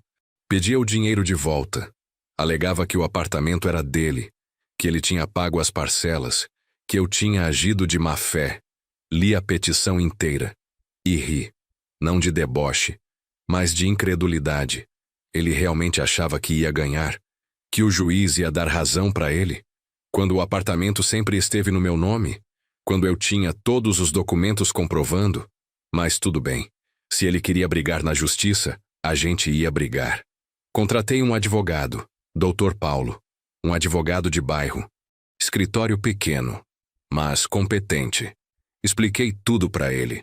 Mostrei todos os documentos. Escritura, comprovantes de pagamento da entrada. Tudo no meu nome. Ele analisou. Seu Manuel, o senhor não tem com o que se preocupar. O apartamento era seu. O senhor tinha todo o direito de vender. O fato do seu filho pagar as parcelas não transfere automaticamente a propriedade. Precisaria ter sido feita escritura nova. Transferência oficial. E não foi. Então, legalmente, o senhor está coberto. Fico tranquilo, então. Fique. E relaxei. O processo demorou. Meses. Audiências, documentos, testemunhas. Rafael levou a mãe da Bianca para depor, dizendo que eu sempre fui um pai ausente, que eu nunca apoiei ele, que eu era vingativo. Mentiras. Tudo mentiras. Mas ela falou com convicção, com certeza, como se conhecesse minha vida, como se soubesse alguma coisa sobre o que eu passei, sobre o que eu fiz pelo meu filho, mas não importava, porque no final, o que valia era a lei. E a lei estava do meu lado. O juiz deu a sentença 6 meses depois do início do processo. Julgou improcedente o pedido de Rafael. Confirmou que o apartamento era meu, que eu tinha todo o direito de vender, e que Rafael não tinha direito a nenhuma indenização, porque ele nunca foi dono. Nunca teve a propriedade transferida para o nome dele. As parcelas que ele pagou foram como aluguel, moradia gratuita que eu cedi, e que eu tinha todo o direito de revogar. Quando recebi a notícia, senti alívio. Não alegria, apenas alívio, de que tinha acabado, de que estava oficialmente resolvido, de que Rafael não podia mais me perturbar. Mas ele não desistiu fácil. Recorreu, apelação, Tribunal de Justiça, mais meses, mais documentos, mais audiências, mais dinheiro gasto com advogado. Mas eu não me importava, porque tinha dinheiro, tinha tempo e tinha razão. O tribunal manteve a sentença. Rafael perdeu de novo. Dessa vez definitivamente. Não cabia mais recurso. Era o fim. Para valer. Dr. Paulo me ligou. Seu Manuel, ganhamos. É definitivo. Não tem mais o que fazer. Parabéns. Obrigado, doutor. Obrigado por tudo. Imagine. Foi um prazer defender o senhor. Justiça foi feita. Justiça. Será que foi? Eu tinha ganhado na justiça. Tinha ficado com o dinheiro. Tinha mantido minha decisão. Mas tinha perdido meu filho. Para sempre. Ele nunca mais ia me perdoar. Nunca mais ia falar comigo. Eu sabia disso. E tinha aceitado. Mas doía. Doía saber que meu único filho me odiava. Que netos que viessem eu nunca ia conhecer. Que festa de aniversário, formatura, casamento dos netos, eu nunca ia participar. Que eu ia morrer sozinho. Sem família. Sem ninguém. Só eu e minhas lembranças. Lembranças de um filho que existiu, mas que morreu. Não fisicamente, mas emocionalmente. Morreu para mim no dia que decidiu que eu não era importante o suficiente. E eu matei de vez no dia que vendi o apartamento. Mas eu não me arrependo. Não mesmo. Porque a alternativa era pior. Era continuar sendo invisível, sendo descartável, sendo humilhado. E eu preferia ficar sozinho com minha dignidade do que acompanhado sendo pisoteado. Preferia morrer sabendo que fui respeitado, mesmo que por imposição, do que viver mendigando migalhas de atenção de alguém que não me valorizava. Foi uma escolha difícil, a mais difícil da minha vida. Mas foi a escolha certa. Para mim, pro meu coração, pra minha alma. Com o processo encerrado, minha vida voltou ao normal. Ou ao que tinha se tornado meu novo normal. Trabalho, casa, fim de semana tranquilo.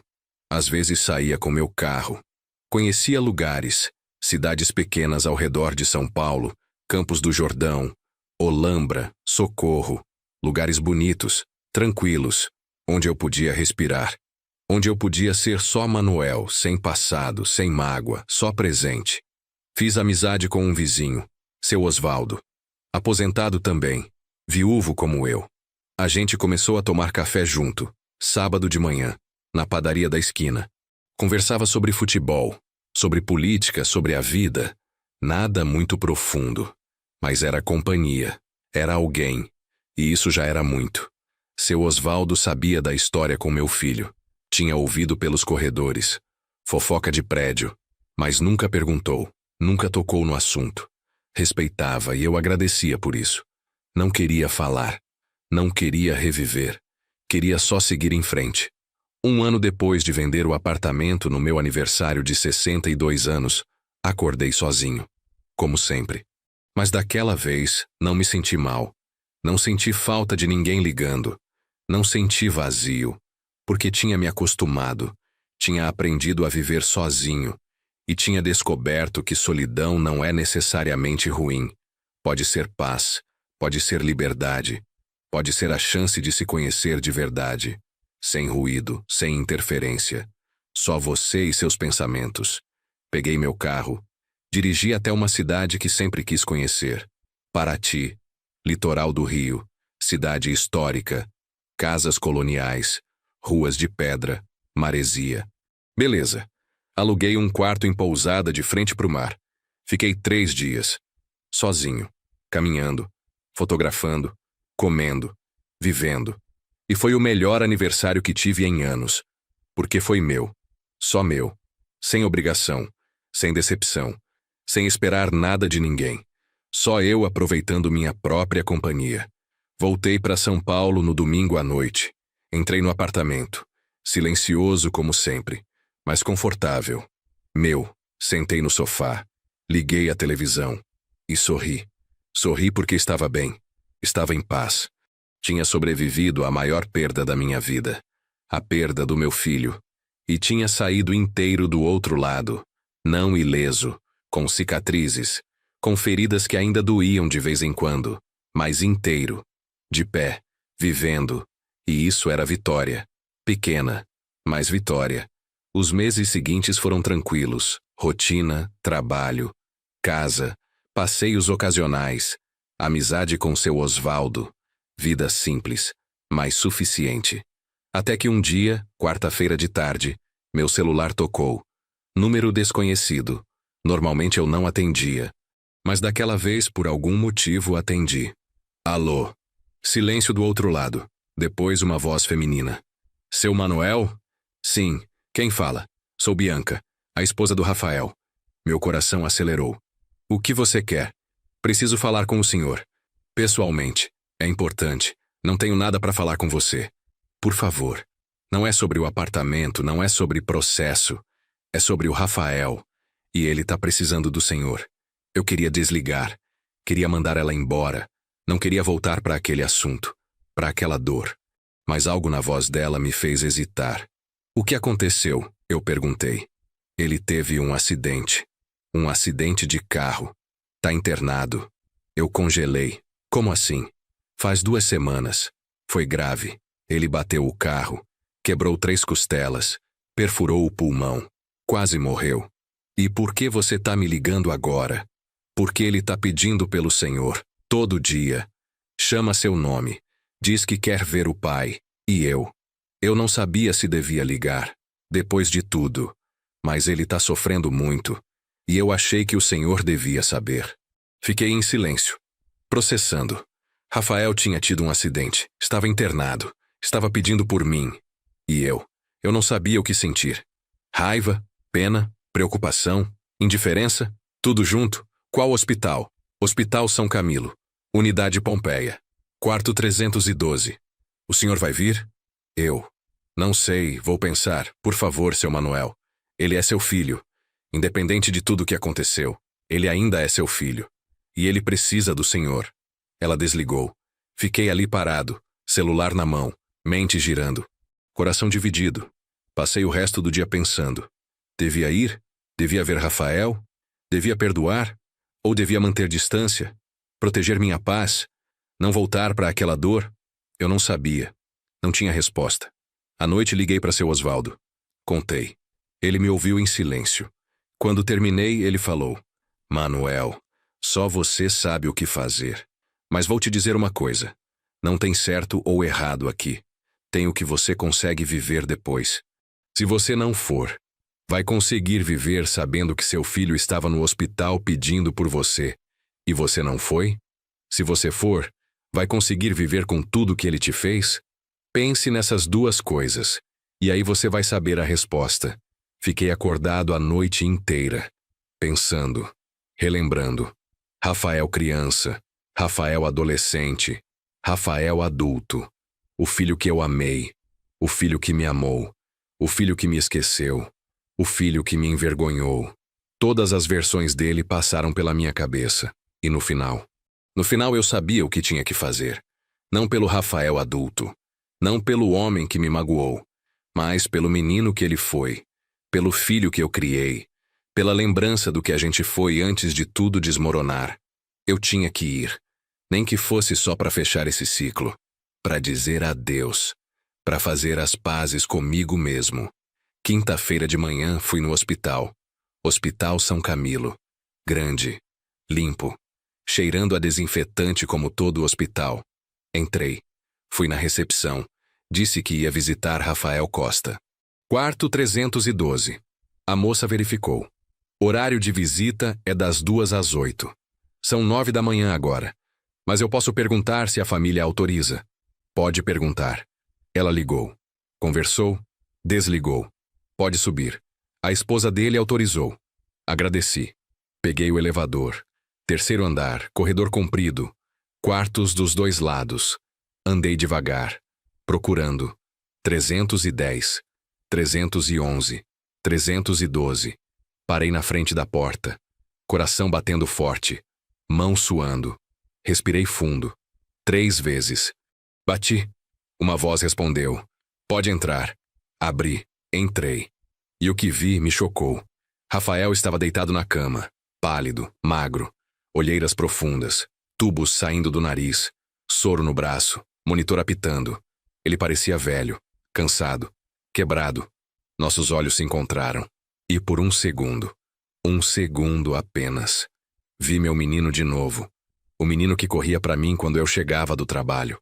O menino que me abraçava forte. O menino que dizia te amo, pai. Mas foi só um segundo. Porque aí ele piscou. E era o adulto de novo. O adulto que me excluiu. O adulto que me envergonhou. O adulto que me processou. Pai. A voz dele saiu rouca. Fraca. Oi, filho. Eu fiquei perto da porta. Não me aproximei. Bianca estava sentada numa cadeira ao lado da cama.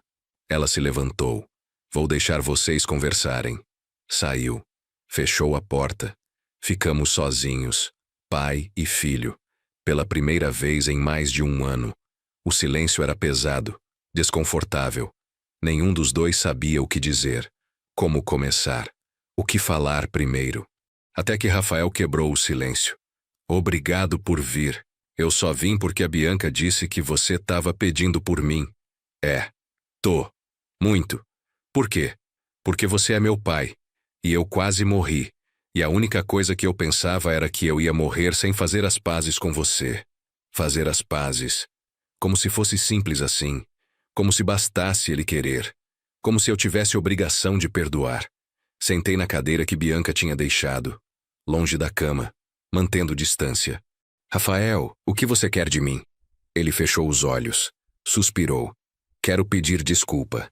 Pedir desculpa. Repeti. Por qual parte? Por me excluir do seu casamento? Por ter vergonha de mim?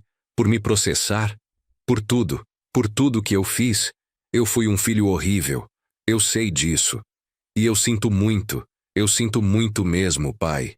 Olhei para ele, pro homem destroçado na cama do hospital. E não senti pena. Senti. Nada. Vazio. Porque aquelas palavras chegaram tarde demais. Depois de mágoa demais. Depois de dor demais. Seu pedido de desculpa não muda nada, Rafael. Não apaga o que você fez. Não volta no tempo. Não me traz de volta pro seu casamento. Não apaga a humilhação. Eu sei, pai. Mas é tudo que eu tenho para oferecer. Então não é suficiente. Lágrimas começaram a escorrer do rosto dele. Por favor, pai. Eu tô implorando. Me perdoa. Me dá uma chance. Eu posso mudar. Eu posso ser um filho melhor. Você já teve chances, Rafael. Anos de chances. E você sempre escolheu me afastar. Me esconder. Me apagar não foi um erro. Foi uma escolha. Várias escolhas. Todas na mesma direção. Longe de mim. Eu sei. Eu sei. E eu me arrependo tanto. Se eu pudesse voltar. Mas não pode. Ninguém pode. A gente tem que viver com as consequências das nossas escolhas. Ele soluçou. O corpo dele tremeu. E pela primeira vez eu senti algo. Não pena, mas tristeza. Tristeza por tudo que podia ter sido e não foi. Tristeza pela família que a gente podia ter tido. Pela relação que a gente podia ter construído. Se ele tivesse me valorizado, se ele não tivesse escolhido vergonha em vez de amor. Me levantei. Vou indo. Não. Pai, por favor, fica mais um pouco. Pra quê, Rafael? Pra gente continuar revirando a mesma mágoa? Não adianta. Você fez suas escolhas, eu fiz as minhas. E agora a gente tem que viver com elas. Mas você é meu pai. Eu preciso de você. Você não precisou de mim para o seu casamento. Não precisou de mim quando sua mãe estava morrendo. Não precisou de mim em nenhum momento importante da sua vida. Então não vem dizer que precisa de mim agora. Porque a gente dois sabe que não é verdade. Andei até a porta. Coloquei a mão na maçaneta. Rafael chamou. Pai. Parei. Mas não virei. Eu te amo, disse ele. Engasgado. Chorando. Eu te amo. Sempre amei. Só não soube demonstrar. Fechei os olhos. Senti um aperto no peito. Mas não virei. Não olhei para trás. Porque se olhasse, se visse meu filho ali, destroçado, chorando, implorando, eu ia fraquejar, ia ceder, ia perdoar, e não podia, não devia. Porque perdoar sem merecimento é fraqueza. É permitir que te machuquem de novo. É abrir mão da sua dignidade em troca de migalhas. E eu já tinha feito isso por tempo demais. Abri a porta, saí, e fechei atrás de mim. E talvez tenha fechado para sempre. No corredor encontrei Bianca. Ela estava encostada na parede, chorando também. Levantou a cabeça quando me viu. E aí? O senhor vai perdoar ele? Não sei. Preciso pensar. Ele precisa do senhor. Ele tem você. E a família de vocês. Ele não tá sozinho. Mas o senhor é o pai dele. E daí? Pai também tem sentimento. Também tem limite. Também tem dignidade. E a minha foi pisoteada tantas vezes que não sobrou quase nada. Então me desculpa. Mas eu preciso cuidar de mim agora, não dele. Ela olhou para mim com raiva. Com desprezo. O senhor é egoísta. E você é conivente. Conivente com tudo que seu marido fez comigo. Porque você sabia. Você sabia que eu não fui convidado para o casamento. E não fez nada. Não falou nada. Não defendeu. Então não vem me julgar agora. Os dois são iguais. Merecem um ao outro. Saí do hospital. Entrei no carro. Sentei. E fiquei ali. Parado. Mãos no volante. Olhando para o nada. Tentando processar. Tentando entender o que eu sentia. Raiva. Tristeza. Alívio. Culpa. Tudo junto. Nada separado. Não sabia. Só sabia que doía. Doía ver meu filho daquele jeito. Doía saber que a gente tinha chegado naquele ponto. Doía perceber que talvez não tivesse mais volta. Que talvez aquela fosse realmente a última vez que a gente ia se falar. E que talvez fosse melhor assim. Dirigi para casa no piloto automático. Cheguei. Subi. Entrei. Sentei no sofá. E finalmente chorei. Chorei tudo que tinha segurado, tudo que tinha engolido, toda a dor, toda a mágoa, toda a saudade do filho que eu perdi. Porque ele não tinha morrido fisicamente, mas tinha morrido para mim. O Rafael que eu conheci. O Rafael que eu amei. Esse morreu faz tempo. E o que sobrou? O que sobrou era um estranho que tinha meu sobrenome, meu sangue, mas não tinha mais meu coração. Passei os dias seguintes meio perdido, trabalhando mecanicamente, comendo sem sentir gosto, dormindo mal, sonhando com Rafael criança, acordando confuso. Seu Osvaldo percebeu. Manuel, você foi no hospital? Fui. E como foi? Difícil. Muito difícil. Ele tá mal? Tá. Mas não fisicamente. Emocionalmente. Ele tá arrependido. Tá pedindo perdão. E você vai perdoar? Não sei se consigo. Não sei se devo. Seu Osvaldo assentiu. Entendo. É complicado. É, muito. 2 semanas depois recebi outra ligação. De novo, número desconhecido. De novo atendi. Alô? Seu Manuel? Sou eu. Quem fala? Bianca. De novo. O que você quer agora? O Rafael teve alta. Tá em casa. Recuperando. Que bom. Ele quer ver o senhor. Já nos vimos. Não foi suficiente. Para ele foi. Ele quer tentar de novo. Quer conversar direito. Sem hospital, sem dor. Só pai e filho. Bianca, eu não. Por favor, só uma vez, só uma conversa. Depois, se o senhor quiser, nunca mais precisa ver ele. Mas dá essa chance. Para ele. Para vocês. Suspirei. Onde? Quando? Sábado, 2 da tarde. Num café. Centro de São Paulo.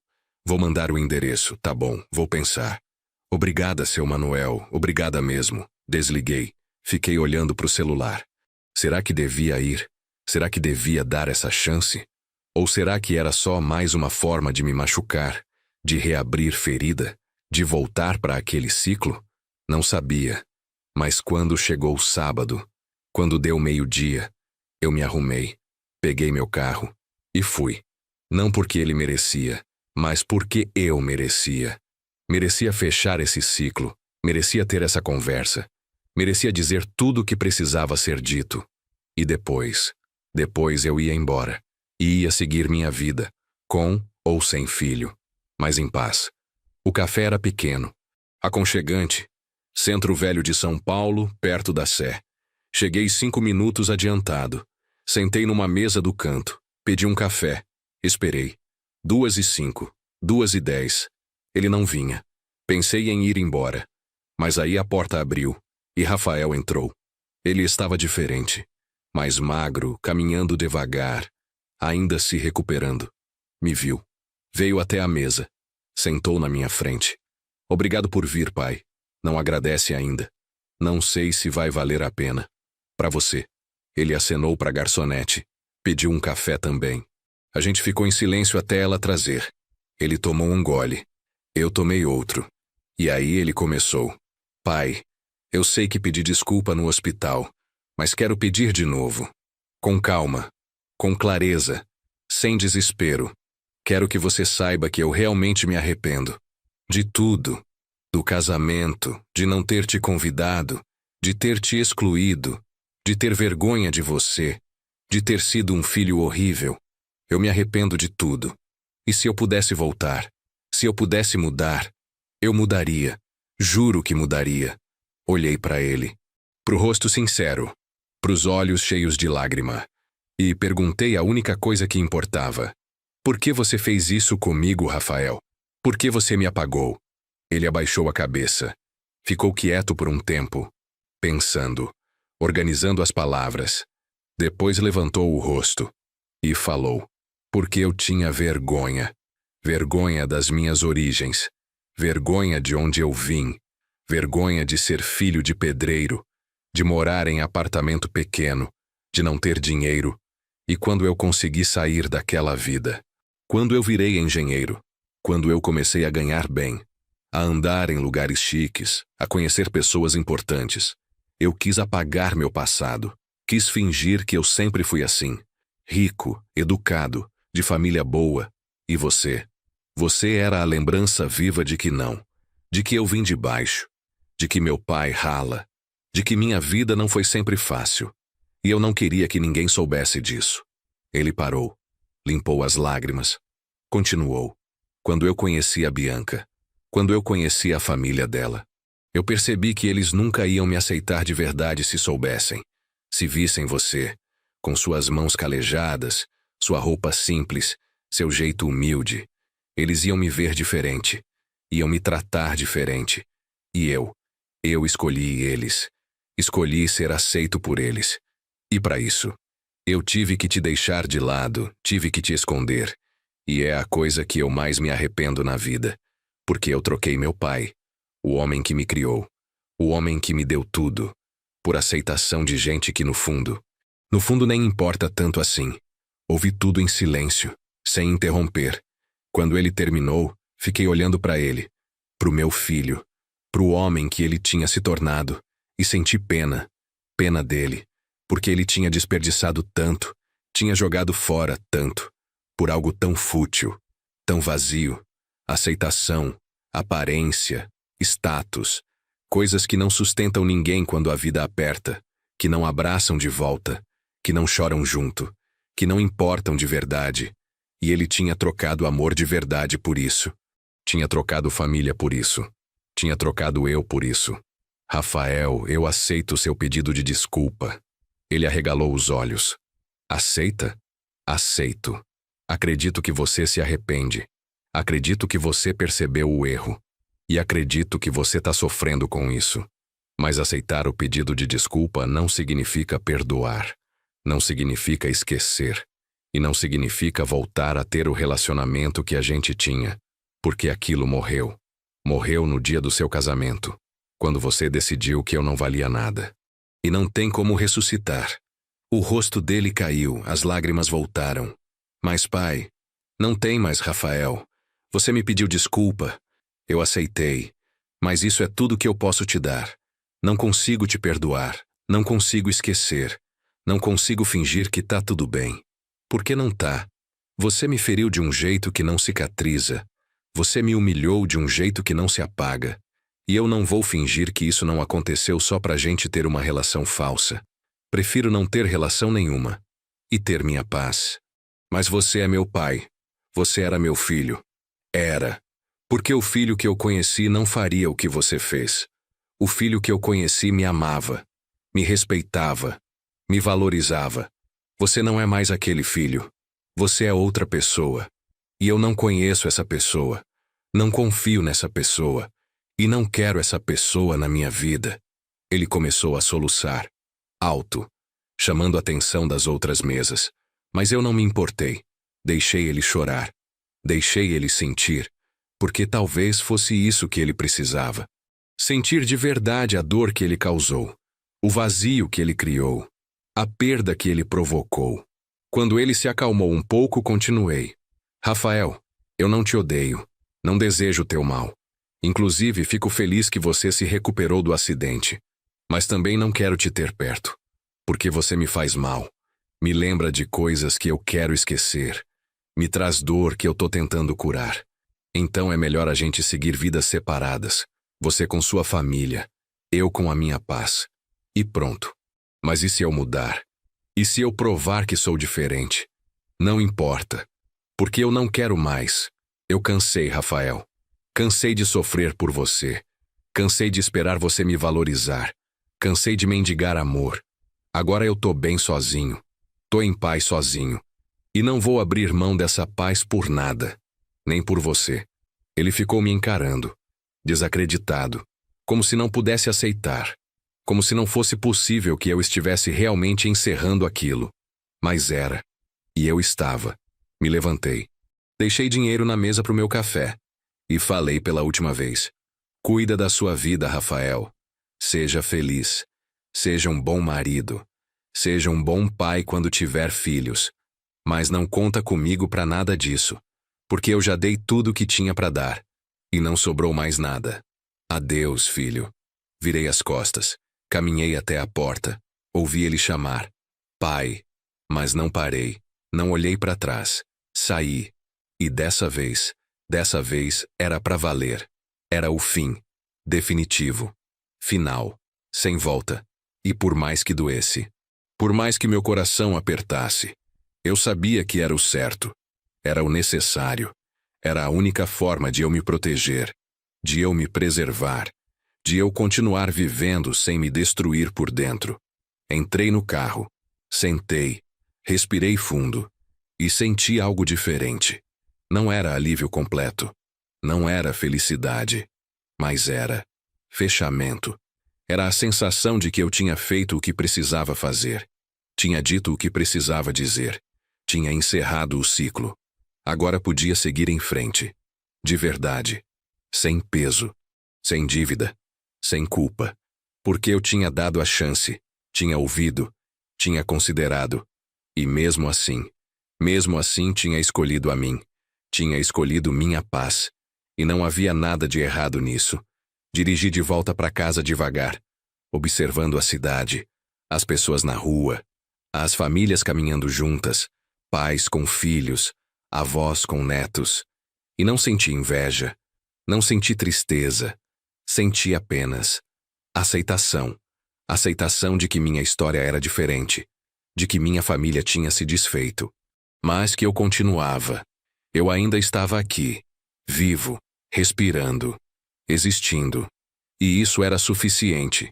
Cheguei em casa no fim da tarde. Subi as escadas devagar. Entrei no apartamento.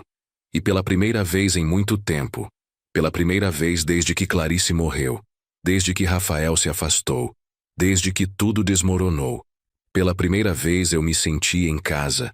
De verdade. Não era só um lugar onde eu dormia. Era meu refúgio, meu cantinho, meu espaço, onde ninguém podia me julgar, me magoar, me diminuir. Era meu. E isso tinha valor. Muito valor. Sentei no sofá, liguei a televisão. Mas não para assistir. Só para ter um som de fundo. Fiquei ali, pensando, relembrando. Não com tristeza, mas com nostalgia. Nostalgia do que foi, do que podia ter sido. Mas também com gratidão, gratidão por ter sobrevivido, por ter chegado até aqui, por estar inteiro apesar de tudo. Porque muita gente teria desmoronado, muita gente teria desistido. Mas eu não. Eu continuei. E ia continuar. Porque era isso que eu sabia fazer. Seguir em frente, sempre. Naquela noite dormi bem, sem pesadelo, sem acordar no meio da madrugada, sem angústia. Dormi a noite inteira. E quando acordei domingo de manhã, quando abri os olhos e vi o sol entrando pela janela, senti algo que não sentia há muito tempo. Esperança. Esperança de que dali para frente, as coisas podiam ser diferentes, podiam ser melhores. Não perfeitas, mas melhores. E isso já era muito. Levantei, fiz café. Sentei na mesinha da cozinha. Tomei devagar, saboreando. E planejei meu dia. Ia lavar roupa, limpar o apartamento, ir no mercado. Coisas simples, coisas normais, mas que me faziam bem, que me davam rotina, estrutura, propósito. Mesmo que pequeno, mesmo que insignificante para os outros. Para mim tinha significado, e era isso que importava. Passei o domingo fazendo exatamente isso. Limpando, organizando, cuidando do meu espaço. E foi bom. Foi terapêutico. Foi um jeito de cuidar de mim, de me valorizar, de mostrar para mim mesmo que eu importava, que eu merecia coisas boas, merecia um lar limpo, merecia comida boa, merecia paz. Segunda-feira voltei pro trabalho, com a cabeça mais leve, o coração mais tranquilo.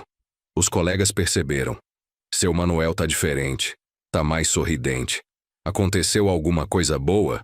Sorri. Digamos que eu fechei um ciclo. E isso é sempre bom. As semanas seguintes foram estranhas, não ruins. Só estranhas. Eu esperava sentir falta. Esperava que a ausência do Rafael pesasse. Mas não pesou. Na verdade eu me senti mais livre. Sem aquela expectativa constante. Sem aquela decepção recorrente. Sem aquele vazio toda vez que ele não ligava. Agora não tinha mais expectativa. Então não tinha mais decepção. E isso era libertador. Comecei a fazer coisas que nunca tinha feito. Fui no cinema sozinho. Assisti um filme de ação. Comi pipoca. Aproveitei. Fui num restaurante sozinho. Pedi um prato que sempre quis experimentar. Comi devagar, sem pressa. Sem vergonha de estar ali sozinho. Porque eu aprendi. Aprendi que estar sozinho não é estar incompleto. É estar inteiro. Por conta própria, sem depender de ninguém para se sentir validado, para se sentir vivo. E quando você descobre isso, quando você internaliza isso, o mundo fica diferente, mais leve, mais possível. Seu Osvaldo notou a mudança. A gente estava tomando café num sábado de manhã quando ele falou: "Manuel, você parece outra pessoa." Sorri. Acho que eu sou. Acho que finalmente eu aceitei as coisas como são. E parei de lutar contra. Parei de tentar mudar o que não dá para mudar. E isso me deu paz. Ele balançou a cabeça. Invejo você. Invejo essa capacidade de seguir em frente. Eu ainda tô preso no passado. Ainda sinto falta da minha esposa todo dia. Ainda sofro como se ela tivesse morrido ontem. E já faz 5 anos. Eu entendo. Passei por isso também. Mas em algum momento, a gente tem que escolher entre viver no passado ou viver no presente. E eu escolhi o presente, porque é tudo que eu tenho. Ele ficou quieto, pensativo. Depois falou: "Você tem razão. A gente só tem o agora. O resto é memória ou expectativa, e nenhum dos dois a gente controla." Exatamente. Então, melhor focar no que dá para controlar, no hoje, no agora, na próxima respiração, no próximo passo. E assim, um dia de cada vez, a gente vai vivendo. E eventualmente fica mais fácil. Não fácil, mas mais fácil. E já é alguma coisa. 2 meses depois do café com Rafael. 2 meses de silêncio, de paz, de rotina tranquila. Recebi uma mensagem, no WhatsApp, de um número que eu não tinha salvo, mas que eu reconheci. Era da Bianca. A mensagem dizia: Seu Manuel só queria avisar. Estou grávida. De 3 meses. É um menino. Rafael ainda tá sofrendo muito com tudo que aconteceu. Mas a gente tá tentando seguir em frente. Pensei que o senhor gostaria de saber, já que vai ser seu neto. Mas entendo se não quiser contato. Respeito sua decisão. Fica bem. Li a mensagem 3 vezes, processando. Rafael ia ser pai. Eu ia ser avô. Tinha um neto vindo. Uma criança que ia carregar meu sangue, meu sobrenome, minha história. E eu.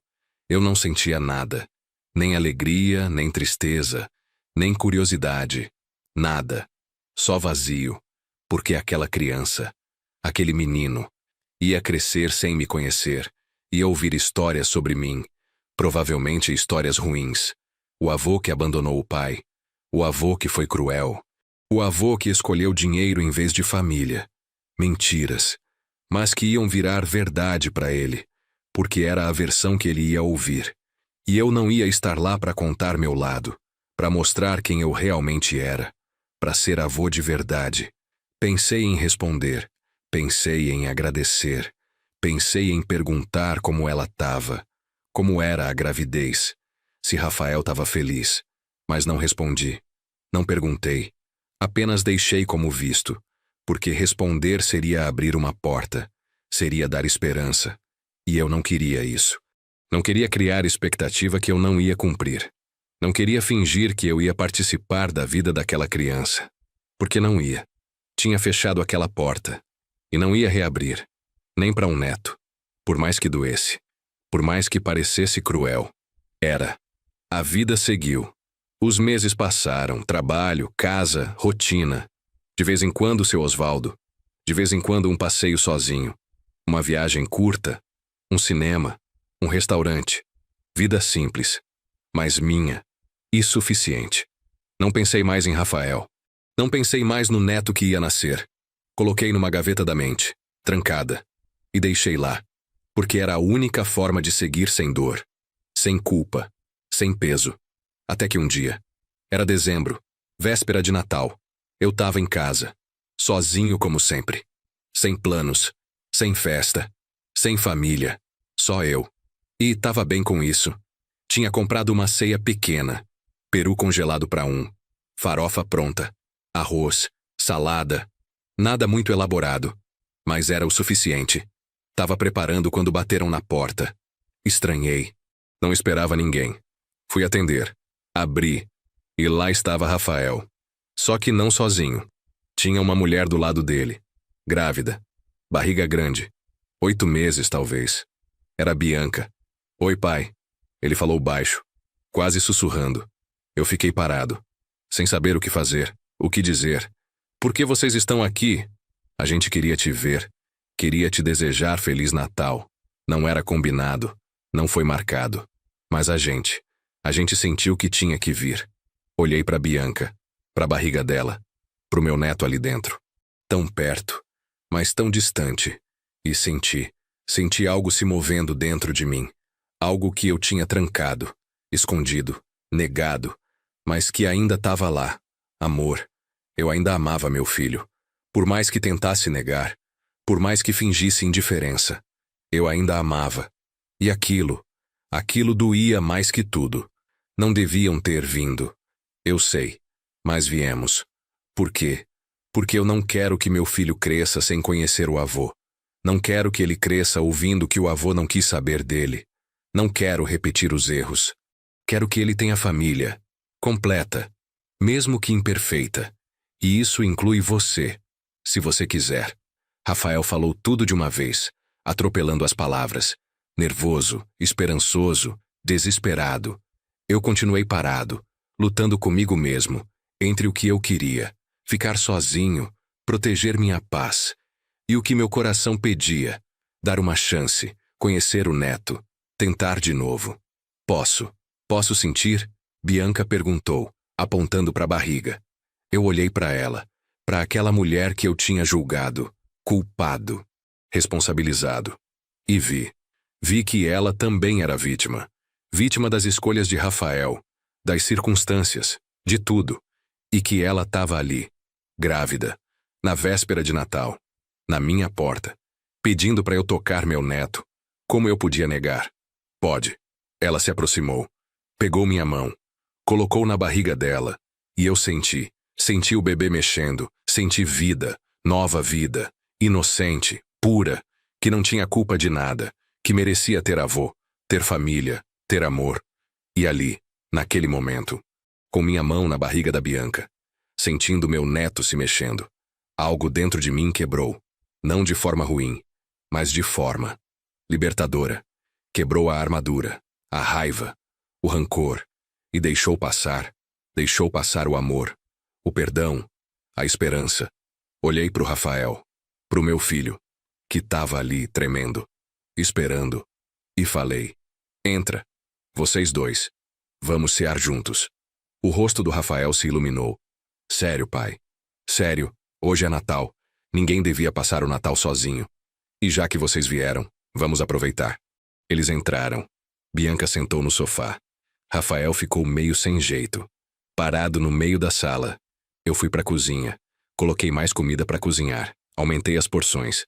Preparei a mesa. Pros três. Pai e filho. E a nora grávida. Família. Quebrada. Remendada. Mas família. Sentamos. Comemos. No começo em silêncio. Depois Rafael começou a falar. Do trabalho.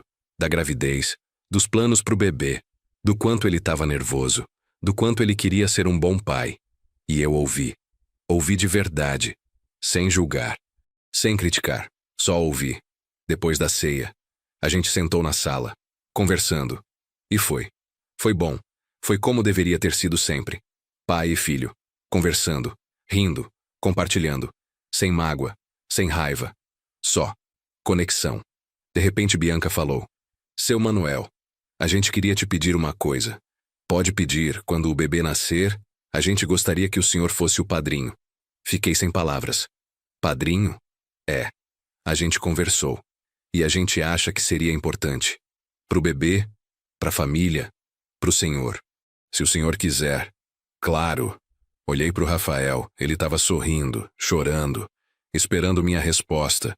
E eu não consegui negar. Não consegui recusar. Porque por mais que doesse, por mais que tivesse mágoa, aquele era meu neto, minha continuação. E eu queria fazer parte. Queria estar presente, queria ser avô, de verdade. Aceito. Eu vou ser padrinho, com muito orgulho. Rafael se levantou. Veio até mim. Me abraçou. Pela primeira vez em anos. Me abraçou de verdade. Forte. Apertado. E eu abracei de volta, sentindo meu filho nos meus braços. E choramos. Choramos tudo. Todo o sofrimento, toda a mágoa, toda a saudade. Choramos e lavamos. Lavamos a ferida, limpamos a dor e recomeçamos. Ali, naquela véspera de Natal, a gente recomeçou, não apagando o passado, mas construindo algo novo. Sobre os escombros, sobre as cinzas, mas construindo. Eles foram embora tarde, quase meia-noite. Me despedi na porta. Voltamos para a ceia ano que vem? Rafael perguntou. Voltamos. Todos os anos. Pode contar comigo. Ele sorriu. Obrigado, pai, por dar essa chance, por nos perdoar, por aceitar o bebê. Obrigado por tudo. De nada, filho. Família é isso. É perdoar. É recomeçar. É dar chances. Sempre. Ele me abraçou de novo. Entrou no carro com Bianca. E foram embora. Eu fiquei na porta, acenando, vendo eles sumirem na rua. E sorrindo. Sorrindo por quê? Porque às vezes as histórias têm final feliz. Não perfeito, mas feliz. E aquele era o nosso. Entrei. Fechei a porta. Olhei pro apartamento. Ainda tinha louça para lavar, mesa para arrumar, resto de comida para guardar. Mas não me importei. Fiz tudo devagar, pensando, relembrando a noite, a conversa, o abraço, a reconciliação. E me dei conta. Me dei conta que perdoar não é fraqueza, é coragem. Coragem de soltar a dor, de abrir mão da raiva, de dar chance pro amor. E que às vezes, só às vezes, vale a pena, vale a dor, vale o risco. Porque no fim o que importa é amor, é família, é conexão. E eu tinha isso de volta. Não como antes, mas tinha. E era suficiente. Me deitei naquela noite em paz. Paz de verdade. Não a paz de quem desistiu, mas a paz de quem lutou, sofreu e escolheu o amor. Escolheu o perdão. Escolheu a família. E dormindo eu sonhei. Sonhei com Clarice. Ela estava sorrindo orgulhosa, dizendo: "Você fez certo, Manuel. Você fez o certo." E eu acreditei. Acreditei que sim, que apesar de tudo, apesar de toda a dor, toda a mágoa, todo o sofrimento, no fim eu tinha feito o certo, tinha protegido minha dignidade, mas também tinha aberto meu coração. E as duas coisas, as duas juntas, fizeram de mim um homem melhor, um pai melhor, e em breve, um avô melhor. E isso era tudo que eu precisava. Se essa história tocou seu coração, se você se identificou com a dor do Manuel, se você também já precisou escolher entre sua dignidade e o amor por alguém, deixe seu comentário aqui embaixo. Conte sua história. Compartilhe sua dor. Porque juntos somos mais fortes. E saber que não estamos sozinhos nessa jornada faz toda a diferença. Inscreva-se no canal para mais histórias como essa. Te vejo na próxima.